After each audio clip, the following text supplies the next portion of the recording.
history of lobster as a delicacy is one of the most fascinating rags to riches stories in food culture. What is now considered a luxury dish once had a reputation as poor man's food or even prison fare. Below is a comprehensive chronological history of lobster's journey from humble crustacean to gourmet icon, spanning thousands of years from pre-colonial times to modern haute cuisine. Ancient and indigenous times, pre-1600s, before European contact, indigenous peoples along the North Atlantic coast of North America, including the Mi'kmaq, Wabanaki, and Penobscot tribes, harvested lobsters by hand or with baskets during low tide.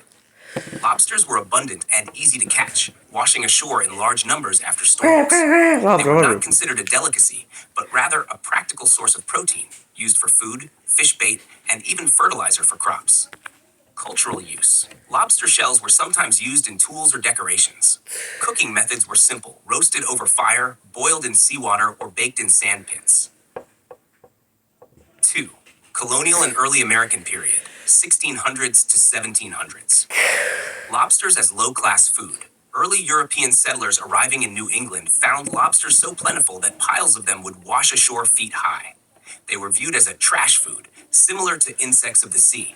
Lobsters were so cheap they were fed to slaves, servants, and prisoners, used as fertilizer and fish bait.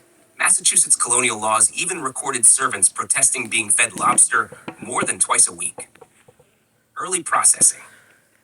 Lobsters were also among the first canned foods in the 1700s. Because they spoiled quickly, canning allowed export, but still as cheap protein, not luxury fare. 3. Industrial Revolution and railroads, 1800s. Canning boom.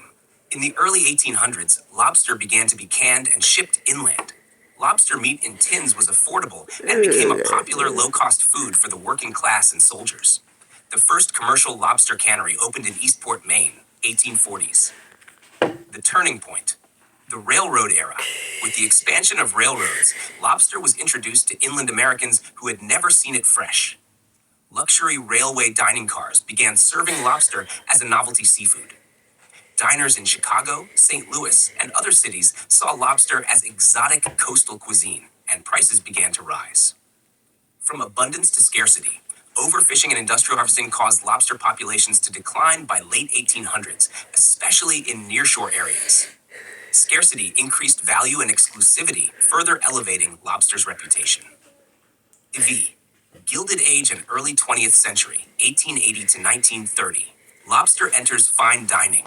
By the late 19th century, lobster was served in upscale hotels and restaurants, particularly in New York and Boston. Lobster Newburg and lobster thermidor became popular among elites. Lobster Newburg, invented at Delmonico's in 1876, used cream, butter, cognac, and sherry, luxury ingredients. Lobster thermidor, Paris, 1894, became another rich, indulgent dish. Cultural shift.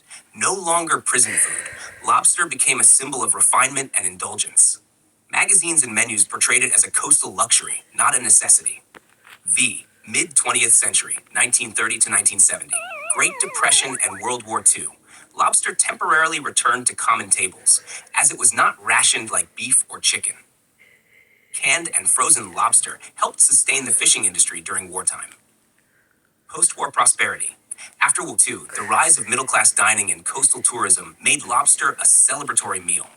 The boiled lobster dinner with butter, now iconic, became popular in New England restaurants. Advances in refrigeration and air transport made lobster accessible nationwide, but still expensive. VIs. Late 20th century to modern day, 1970 to present. Luxury solidified. By the 1970s, 80s, lobster was firmly established as fine dining, served in steakhouses, cruise ships, and luxury restaurants. Rising prices reflected limited wild stocks and high demand.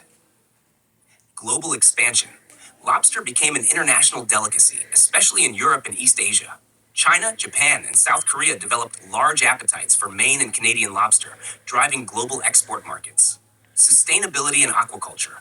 Overfishing led to strict regulations and sustainable management, particularly in Maine and Canada. Efforts at lobster farming, aquaculture, continue, though wild-caught remains the standard. Today's lobster industry balances tradition, ecology, and luxury appeal. The 7. Cultural symbolism and modern trends. Lobster symbolizes wealth, indulgence, and special occasions. Think of surf and turf dinners. Yet, it also carries historical irony. The food once rejected by the poor now signifies success. Lobster rolls and casual seafood dining have made lobster more approachable, blending gourmet with comfort food. In pop culture, lobster even represents romanticism and decadence. The lobster dinner, the red carpet meal. Summary. Era, perception of lobster, key developments. Pre-1600s, common coastal food, indigenous subsistence use, 1600s to 1700s, low-class, prisoner food, used for fertilizer, bait, 1800s, industrial food, canned, railroads create inland demand, late 1800s, rising luxury, served in fine dining, 1900 to 1950, elite cuisine, lobster thermidor, Newburgh, 1950 to 2000, celebratory food, accessible luxury. 2000s today, global delicacy, sustainable, symbolic, refined.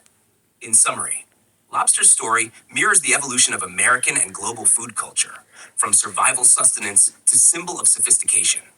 Its transformation wasn't due to a change in the animal itself, but in scarcity, perception, and marketing. Today, when someone cracks open a lobster claw at a fancy restaurant, they're tasting not just seafood, but centuries of cultural transformation. Would you like me to include a parallel history of lobster prices and economic impact? How much it cost through time and how that shaped perception? It gives an even richer picture of how lobster went from cheap to costly.